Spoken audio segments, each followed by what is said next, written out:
Hello friends, welcome to my channel. तो आज हम देखेंगे कि किसी भी HTML फाइल में CSS को कैसे ऐड करना है, इसके कितने तरीके होते हैं।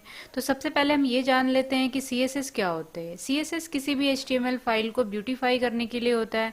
विदाउट CSS कोई भी HTML फाइल एक प्लेन डॉक्यूमेंट की तरह दिखती है, प्लेन डॉक फाइल की तरह दिखती है, लाइक इस तरीके से। ठीक है, मैंने यहाँ पे HTML ऐड कर दिया है। ठीक है, तो अगर अभी तक आपने हमारे चैनल को सब्सक्राइब नहीं किया है तो इसे सब्सक्राइब जरूर कर लें, क्योंकि आने वाले वीडियो में हम CSS के एक एक टॉपिक पे डिस्कस करेंगे इन डिटेल।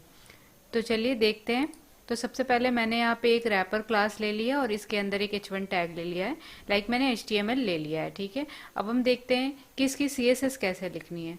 तो पहला मेथड होता है इनलाइन। इनलाइन का मतलब होता है कि टैग के अंदर, ये डिव जो है ये टैग है, ठीक है, टैग नेम।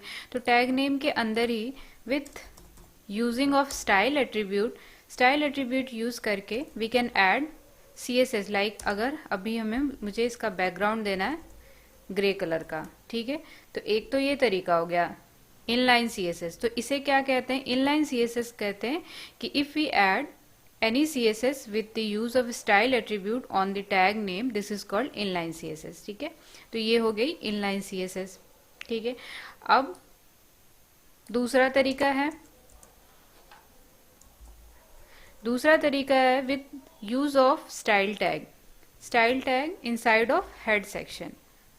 तो इस style tag के अंदर वी आर राइटिंग CSS। तो CSS लिखने के लिए सबसे पहले हमें CSS सेलेक्टर्स के बारे में जानना जरूरी होता है। तो सेलेक्टर्स क्या होते हैं? सेलेक्टर्स वो पॉइंटर्स होते हैं जिन पर हमें CSS ऐड करना है। Pointers means selector basically simple 3 तरीके के होते हैं। आने वाले वीडियोज में हम और भी सेलेक्टर्स के बारे में इन डिटेल डिस्कस करेंगे, बट अभी यहाँ पर एक सिंपल समझने के लिए हम यहाँ 3 सेलेक्टर्स ले रहे हैं। एक सेलेक्टर होता है दिस इज टैग नेम, जो कि ये डिव हो गया। ठीक है, दूसरा सेलेक्टर होता है ID। If we define some ID like ID wrapper, दूसरा सेलेक्टर ये हो गया। तीसरा सेलेक्टर हो गया क्लास। ठीक है, अगर हम किसी भी एलिमेंट पे क्लास ऐड करते हैं तो ये हो गया क्लास सेलेक्टर। क्लास के अंदर मान लो यहाँ पे मैंने यहाँ पे क्लास दे दिया हेडिंग। ठीक है, तो ये तो हो गया तीसरा सेलेक्टर। तो इन 3 सेलेक्टर्स को पॉइंट करके हम इनकी CSS लिखेंगे। जैसे कि मैंने यहाँ पे डिव लिया और डिव का बैकग्राउंड मैंने पहले क्या करा था, बैकग्राउंड कलर मैंने यहाँ पे ग्रे कर रहा था। ठीक है, तो ये इसके अंदर जितने भी डिव होंगे और भी मैं यहाँ पे डिव ले लेती हूँ तो उन सबका बैकग्राउंड यहाँ पे ग्रे हो जाएगा। ठीक है, सबका बैकग्राउंड ग्रे हो जाएगा। और यहाँ पर मैंने एक और सपोज डिव ले लिया। ठीक है, और इसके अंदर एक लॉरेम इप्सम भी ऐड कर लिया। ठीक है, तो इस वाले डिव का भी बैकग्राउंड ग्रे हो गया क्योंकि मैंने यहाँ पे डिव लिया। ठीक है, तो जितने भी डिव होंगे सबका बैकग्राउंड ग्रे हो जाएगा। अब हम देखते हैं ID सेलेक्टर क्या है। अब मैंने ID ले लिया, तो ID को सेलेक्ट करने के लिए जो भी ID नेम होता है वो देते हैं और उसके आगे हैश लगाते हैं। तो इस तरीके से ID को सेलेक्ट करते हैं। ID रैपर, ठीक है, तो उसका बैकग्राउंड यहाँ पर ग्रे हो गया। अब ID क्या है? ये किसी भी HTML पेज पे ID हमेशा यूनिक होती है। मीन्स रैपर नेम की ID है तो वो पूरे HTML फाइल में, पूरे एक HTML पेज में एक ही होगी, मीन्स यूनिक होगी। ठीक है, अब यहाँ पे ये रैपर क्लास हो गया, तो ये इसका बैकग्राउंड हो गया। ठीक है, दूसरा हो गया क्लास। देखते हैं, तो क्लास का यूज हम इसलिए करते हैं कि मान लीजिए कि सेम CSS मुझे मोर देन 1 एलिमेंट्स पे ऐड करनी है। लाइक जैसे हमने यहाँ पे हेडिंग ले लिया, तो हेडिंग के लिए क्लास नेम और क्लास को हमेशा डॉट से स्टार्ट करते हैं। ठीक है, और CSS की स्टाइलिंग इस तरीके से होती है, कर्ली ब्रेसेस। ठीक है, first part is selectors and then curly braces, then उसके बाद we have to write CSS rule like CSS property and then we have value। तो ये होता है इसका syntax. Any selectors, then curly braces, then उसके बाद यहाँ पे CSS प्रॉपर्टी एंड देन यहाँ पर जो होगा वैल्यू, ये इसकी वैल्यू होगी। तो ये हेडिंग नाम की जितनी भी क्लासेस होंगी ना इन HTML फाइल में, उन सब का टेक्स्ट अलाइन सेंटर हो जाएगा और उनका सपोज फॉन्ट साइज, मुझे उसका फॉन्ट साइज बड़ा करना है मीन्स इस H2 का, तो सपोज मैंने यहाँ पे 40 पिक्सल दे दिया, तो उन सब का फॉन्ट साइज इतना हो जाएगा और वो सेंटर अलाइन हो जाएंगे। ठीक है, अब सपोज मैंने यहाँ पे भी एक ले लिया हेडिंग, सपोज H2 ले लिया, ठीक है, and this is another heading class, ठीक है, और यहाँ पर भी सेम क्लास दे दिया मैंने इसकी हेडिंग। तो इस वाले H2 की भी सेम यही प्रॉपर्टी हो जाएगी, मीन्स ये सेंटर अलाइन हो जाएगा और इसका फॉन्ट साइज 40 पिक्सल हो जाएगा। ठीक है, ये सेंटर अलाइन हो गया और फॉन्ट साइज 40 पिक्सल हो गया। तो ये क्लास का यूज यही होता है कि मोर देन वन एलिमेंट पे if we have to apply CSS on more than one element, then we are using class, and if we want to apply the CSS which is will be unique in HTML page, then we are using ID। तो ID का जो priority होता है वो always सबसे high होता है, ठीक है, देन क्लास की होती है, देन फिर किसी टैग की होती है। ठीक है, इन डिटेल हम इन्हें नेक्स्ट लेक्चर में डिस्कस करेंगे। तो अभी के लिए तो ये तरीका हुआ। तो इस तरीके से जब हम CSS डिफाइन करते हैं, when we are defining CSS inside of the style tag, this is called internal CSS, this is called internal CSS linking। ठीक है, internal CSS adding the internal CSS। Then हम देखते हैं थर्ड वे क्या है। Third way ये है कि we create an external file. हम यहाँ पे एक एक्सटर्नल फाइल क्रिएट कर लेते हैं। ठीक है, यहाँ से डिलीट कर देते हैं, इसे डिलीट कर दिया। ठीक है, यहाँ पे मैंने एक फाइल क्रिएट कर दी।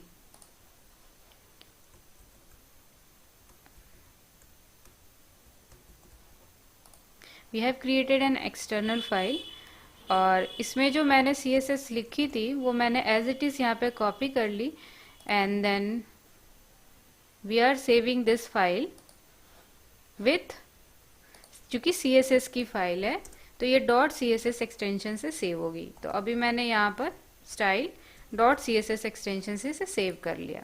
ये तीसरा वे है जिसको कि कहते हैं एक्सटर्नल लिंकिंग ऑफ CSS। ठीक है, जिसमें कि एक्सटर्नल फाइल क्रिएट की जाती है और उसे HTML पेज से लिंक कराया जाता है। तो अब लिंकिंग कैसे करनी है इस CSS फाइल की? CSS फाइल तो क्रिएट हो गई, अब इसे लिंक करते हैं।